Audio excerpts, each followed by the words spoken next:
Hello friends, welcome back to our channel. তো আজকে আমরা যাচ্ছি আবারও একটু ঘুরতে। তো আজকে আমরা যাব ঘুরতে হয়েছে সতীমাতলায়। তো সতীমাতলায় যাওয়ার জন্য সবার প্রথমে আমরা আমাদের স্টেশনে চলে এসেছি। আমাদের স্টেশনে ট্রেন ছেড়েও দিয়েছে, আর আমাদের মাথাপিছু ট্রেনের টিকিটের প্রাইস পড়েছিল 10 টাকা করে। তারপরে আমরা কল্যাণী সীমান্ত ট্রেনে উঠেছি। কল্যাণী সীমান্ত ট্রেনে উঠে আমরা এখানে চলে গেছি কল্যাণী ঘোষপাড়ায়। তো ঘোষপাড়া নেমে দেখি ভিউগুলো খুবই সুন্দর।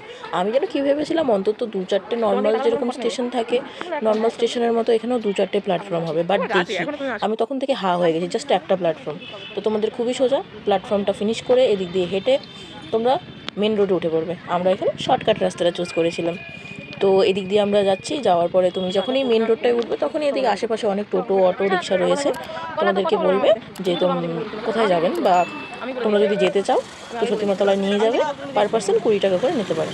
তো আমরা তোমাকে ভালো মতো ভিডিওটা দেখানোর জন্য বা তোমাদেরকে ভালো মতো বোঝানোর জন্য আমরা এখানে হেঁটে যাওয়াটা চুজ করেছি, ঠিক আছে?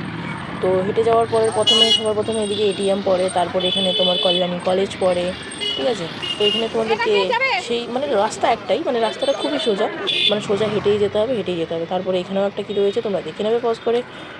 তো এদিক দিয়ে আমরা স্ট্রেট হেঁটেই যেতে হবে, হেঁটেই যেতে হবে। তারপরে এখানে এনসিসি পড়বে, তারপরে সে সামন দিক দিয়েও তোমাদেরকে হেঁটে যেতে হবে, রাস্তাটা খুবই ইজি।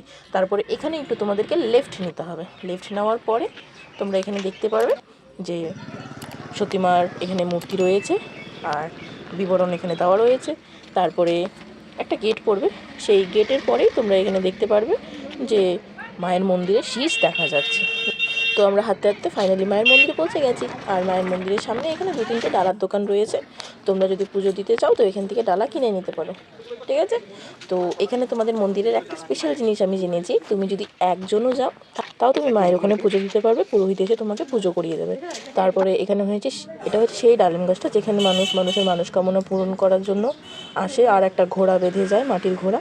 তারপরে পূরণ হলে, মনস্কামনা পূরণ যখন হয়ে যায় তখন এসে সেটা খুলে দিয়ে যায়। তো এখানে এই সময় ভিড়টা একটু কম, বাট এখানে যখন দোল উৎসব হয় তখন এখানে মানুষের থই থই ভিড়। তো ওখান থেকে দেখার পরে আমরা এদিকে একটু ঘুরে নিয়েছিলাম, আর এখানে সতীমা আর সতীমার 2 ছেলেকেও আমরা এখানে দর্শন করে নিলাম। তারপরে আমরা চলে গেছিলাম সতীমায়ের ঘরে, যেখানে সতীমা থাকতো, বসতো, যেখানে সতীমা ঘুমোতো। তো এখানে সতীমায়ের বিছানা হয়েছে, এটা যেখানে সতীমা ঘুমোতো। তারপরে তোমাদের দেখতে পারবে যেখানে সতীমা বিশ্রাম করতো বা বসে থাকতো সেই জায়গাটা। তারপরে এদিকে আমরা চলে গেছিলাম সেই জায়গাটা যেখানে তার 2 ছেলে থাকতো।